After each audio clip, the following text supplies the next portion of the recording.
evening, everyone. I am Samantha Mowat. I'm a clairvoyant psychic and a contactee, and I'd like to talk to you about an experience that I had earlier this year. Shadow's really excited. He wants to come out here.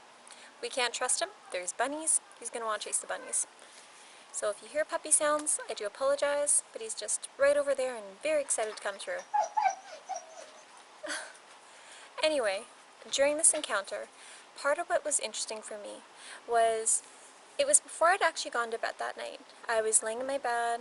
I thought it was kind of fun because, you know, I've got the dogs in bed with me and I'm reading my book, and I was getting ready in a few minutes to start doing my astral projection exercises.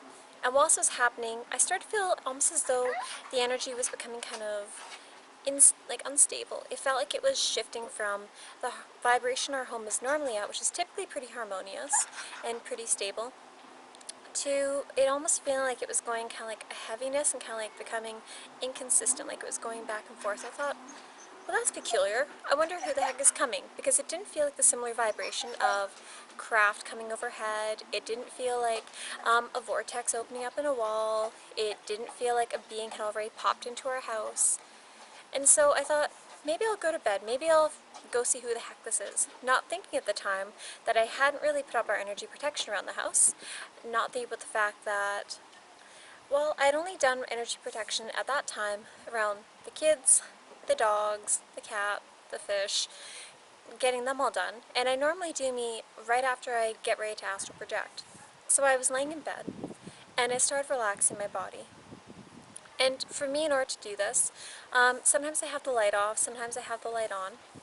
And I just laid in bed for a moment, and I started relaxing my toes. And as I did, I'd take a deep breath, relax all the energy in my toes, moving up my body, up my feet, up my legs, up my thighs, and my hips. And when I did that, this is when the thing that really kind of threw me off was, all of a sudden I was hit with the energy of a being that I could tell it was outside, like it was on our grass in the backyard, and I had this very clear impression of the being. It wasn't necessarily, it wasn't astral travel, it wasn't physical contact in the sense that it wasn't in my room, but it was outside, and yet it was giving me a strong telepathic message of itself. It showed me the image of a tan being, or what some people call an Andromedan, and when I saw this being, it was nude. It was bipedal, had an oval-shaped head, almond-shaped eyes. It did have dark eyes. It had like a muddy brown coloring, very tannin coloring almost.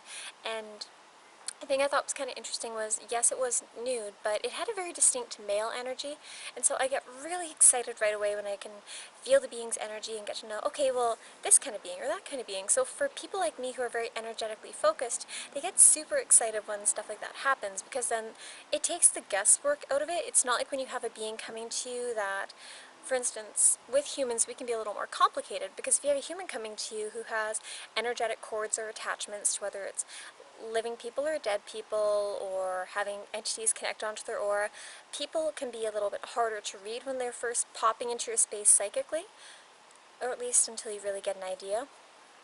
Whereas with this being, it was so clear and concise what it was, I got really excited. And so I said to this being, I'm sorry, but I don't want contact right now. I don't want to deal with anyone. I'd done a lot of work that day to transcribe my journal information onto the computer, and I was just feeling stressed and irritable, and for me it was the last thing I wanted to deal with was physical contact that night.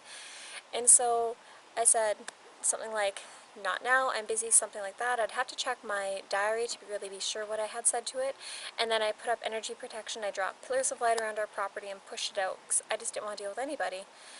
And I sent the energy of kind of like not trying to be rude, but trying to set boundaries. And part of the reason I did this with this being was, yes, I've met tan beings quite a few times, but when you have a lot of contact, there comes a point in your contact where if it's almost like having someone popping by when you're not in the mood for a guest, and you think, oh God, how can I get rid of you? Kind of one of those things. And so after I'd astral projected, I thought, okay, I'm going to find this being, I'm going to see who the heck it is, I'm going to see what it is they want, what is their intention. Yet when I astral projected, the being wasn't within the parameters of our home or our neighborhood, so I knew that it had left. That was fun. And, sorry, two birds just flew that way in unison. It was really pretty. But because the being was not in my immediate area, I had left this energetic impression, almost like releases energy to it. Like, how can I explain this to you? Part of the way that I use telepathy when I'm working with these beings is I will think of the energy of the being that it is I'm wanting to communicate with. And rather than using like a broad band of energy where it's coming out of you in all directions, you think kind of like my energy to your energy type thing. And it kind of gives an almost a kind of like a chord of energy from you to them, almost like a direct thought-to-thought communication, rather than telling everyone what it is you're telepathically thinking. And so I said to it, I'd like to meet you, I'd like to know who you are and what it is you wanted, or what it is you were intending for us. And now, I have not seen that being since, but I thought it was just interesting how the being popped in just such a different way than what I had been having throughout most of the year.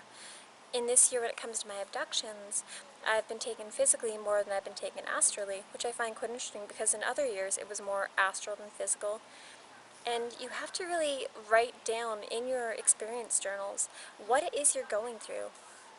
And I was writing this one down earlier just because I was looking at everything and I was just trying to really like analyze it and figure out, okay, well, what are the clues for me to understand? What is the commonality between this Tam being and those Tam beings? And I find that stuff really fascinating. And I hope you do too when it comes to your encounters. Well, I'm going to go find another spot. This flower is really lovely, but I keep getting poked by it because it's got these really cute buds that are about to start blooming, and I'm going to go in with the dogs. Peace, love, and light. Bye.